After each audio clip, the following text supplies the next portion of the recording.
सबसे पहले तो हमारे चैनल की तरफ से आप सभी को हैप्पी नवरात्रि।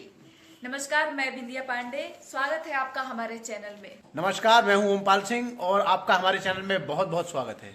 आज हम बात करेंगे नवरात्रि के बारे में। जी हाँ, नवरात्रि का आज पहला दिन है और जैसा कि हम सभी जानते हैं कि नवरात्रि के पहले दिन माँ शैलपुत्री की पूजा होती है। हमारे साथ हमारे सहयोगी मौजूद हैं ओमपाल सिंह, ओपी, इनको हम लोग ओपी भी बोलते हैं प्यार से। ओपी, आप शैलपुत्री, माँ शैलपुत्री के बारे में क्या कहना चाहेंगे? उनके बारे में आप क्या जानते हैं? हमारे दर्शकों को बताइए। तो विंध्या, मैं ये बताना चाहूँगा हमारे दर्शकों को जी। कि माँ शैलपुत्री का नाम आखिर शैलपुत्री क्यों पड़ा। जी शैलपुत्री इसलिए पड़ा क्योंकि वे पर्वतराज हिमालय की पुत्री हैं, उनकी जी। बेटी हैं, इसलिए उनको शैलपुत्री कहा जाता है।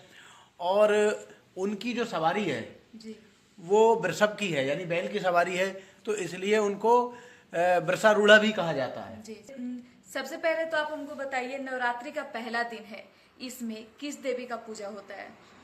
जो नवरात्रि का पहला दिन होता है विद्या, तो उसमें जो है माँ शैलपुत्री की पूजा की जाती है, जो कि एक तरह से उनका ये पुनर्जन्म है।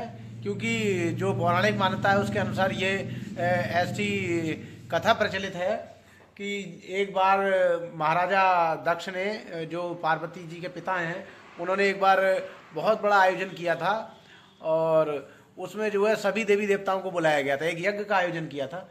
लेकिन उसमें भगवान शंकर को, भगवान शिव को जो है निमंत्रण नहीं दिया गया था, और जिसमें मतलब मना करने के बाद भी शिव जी के और माता पार्वती चली गई थी बिना बुलावा दिए, क्योंकि उनके पति को बुलावा नहीं मिला और वो अपनी बहनों के साथ निकल गई।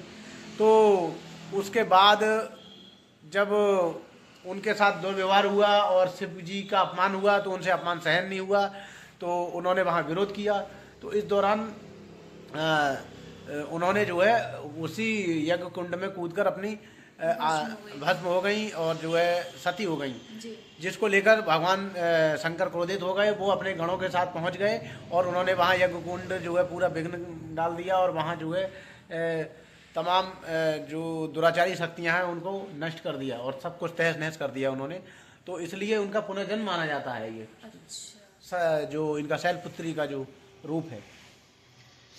ओपी, आप धार्मिक भजन भी सुनाते हैं। हाँ और जी। नवरात्रि के पावन पर्व पर हमारे दर्शकों को एक धार्मिक भजन अगर सुना दे तो बहुत अच्छा रहेगा, प्लीज। जी जरूर बिंदिया, मैं अगर आपने मुझसे ये रिक्वेस्ट की है, अपील की है, तो मैं ज़रूर सुनाऊंगा। और ख़ास करके आज का दिन जो है माता का है, तो मैं माता को, शैलपुत्री को अपना डेडिकेट जरूर करूंगा भाई।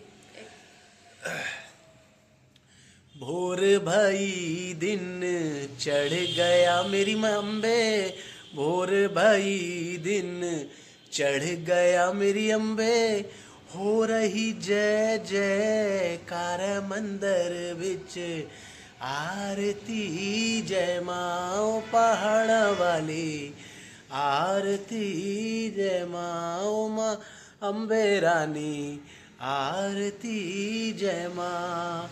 भोर भई दिन चढ़ गया मेरी अम्बे, हो रही जय जयकार मंदिर विच, आरती जय माँ। ओ माँ पहाड़ों वाली, आरती जय माँ। कौन जगेगा सारी रात मंदिर विच, कौन जगेगा सारी रात मंदिर विच, कौन करेगा अगरबत्ती मंदिर विच, आरती जय माँ पहाड़ वाली, आरती जय माँ। जोत जगेगी सारी रात मंदिर विच, जोत जगेगी सारी रात मंदिर विच, अगरबत्ती जलेगी सारी रात मंदिर विच, आरती जय माँ। बहुत बढ़िया ओ सुनाया माँ आपने, पहाड़ बहुत बढ़िया वाली, सुनाया। बहुत अच्छा लगा, बहुत अच्छा जय लगा, माँ। बहुत अच्छा लगा। बहुत बहुत दोस्तों, आपको कैसा लगा ये गाना कमेंट बॉक्स में जरूर बताइएगा। और ऐसे ही ये शायर भी हैं, शायरी भी इनसे सुनवाएंगे और बहुत अच्छे अच्छे गाने भी गाते हैं। तो माँ शैलपुत्री किसकी प्रतीक है? माँ शैलपुत्री जो है वो एक तरह से ममता की और करुणा की प्रतीक हैं। जी, जी। और उनकी जो पूजा होती है वो तांबे के कलश में शुद्ध जल के साथ, और उसको जो है कलावा से चारों ओर उसको लपेटा जाता है, और उसमें कुछ बेलपत्री और चावल के दाने, सिंदूर। अच्छा ओपी, आप ये बताएंगे माँ शैलपुत्री का नाम शैलपुत्री ही क्यों पड़ा? इस पर शैलपुत्री इसीलिए पड़ा है, जैसा कि मैंने आपको बताया कि शैलपुत्री जो है, शैल का अर्थ होता है पत्थर या पहाड़। अच्छा। और जैसा कि वो सब जानते हैं कि वो पर्वतराज हिमालय की पुत्री हैं, पर्वतराज उनके पिता का नाम था, तो इसलिए उनको शैलपुत्री या शैलजा कहा गया है। और उसके अलावा जो उनका जो वाहन है वो बैल है, जी वृषभ है। जी। और वृषभ होने के कारण उनकी सवारी, उनको जो है वृषारूढ़ा भी कहा जाता है, क्योंकि उनकी बैल की सवारी है, वृषभ की सवारी। माँ शैलपुत्री की प्रिय वस्त्र क्या है, आप जानते हैं? माँ शैलपुत्री का प्रिय वस्त्र जो है, उनका जो शैलपुत्री का प्रिय वस्त्र है व्हाइट कलर भी वो जो है सफेद कलर भी है, और पीला कलर भी, पीला वस्त्र भी धारण करना उनको पसंद है। और पौराणिक मान्यताओं में यही है कि पीला वस्त्र और सफेद वस्त्र पहने। माँ शैलपुत्री को भोग में क्या लगाते हैं? माँ शैलपुत्री को भोग में मैंने बोला कि आपको केला, नारियल और जो है बेलपत्री, सिंदूर चढ़ाया जाता है, ये सारी अच्छा, चीजें। इस नवरात्रि में किस किस बातों को ध्यान में रखना चाहिए, मतलब नियमों का क्या पालन करना चाहिए, क्या क्या करना चाहिए? नियमों का पालन यही करना चाहिए कि अगर आप घर पर हैं जी तो एकांत भाव में बैठ जाइए और माता की पूजा कीजिए, उनके जो भी मंत्र हैं उनका उच्चारण कीजिए, और जो है माता का, जो माता शैलपुत्री हैं उनका ध्यान कीजिए, ध्यान रखते हुए और एकांत चित्त भाव से ध्यान योग में मग्न होकर उनकी पूजा करें, और माँ शैलपुत्राय नमः इस मंत्र का उच्चारण करें।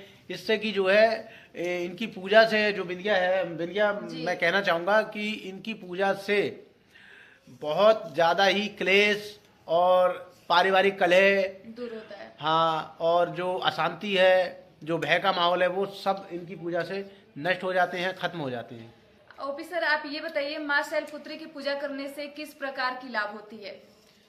माँ शैलपुत्री की पूजा करने से धन धान्य की वृद्धि होती है, सुख समृद्धि आती है, पारिवारिक क्लेश खत्म हो जाता है, और जो है जो व्यवसाय है, नौकरी पेशा लोग हैं, उनके जीवन में जो है समृद्धि आती है, खुशियाँ आती हैं, माँ लक्ष्मी का वास होता है। बस धन्यवाद आपका ओपी, हमारे साथ जुड़ने के लिए, इतनी अच्छी जानकारी देने के लिए। ऐसे ही तमाम धार्मिक जानकारी जानने के लिए बने रहें हमारे चैनल के साथ। नमस्कार। और हमारे चैनल को लाइक कीजिए, सब्सक्राइब कीजिए और बेल आइकन दबाना ना भूलिए। बहुत बहुत धन्यवाद। नमस्कार।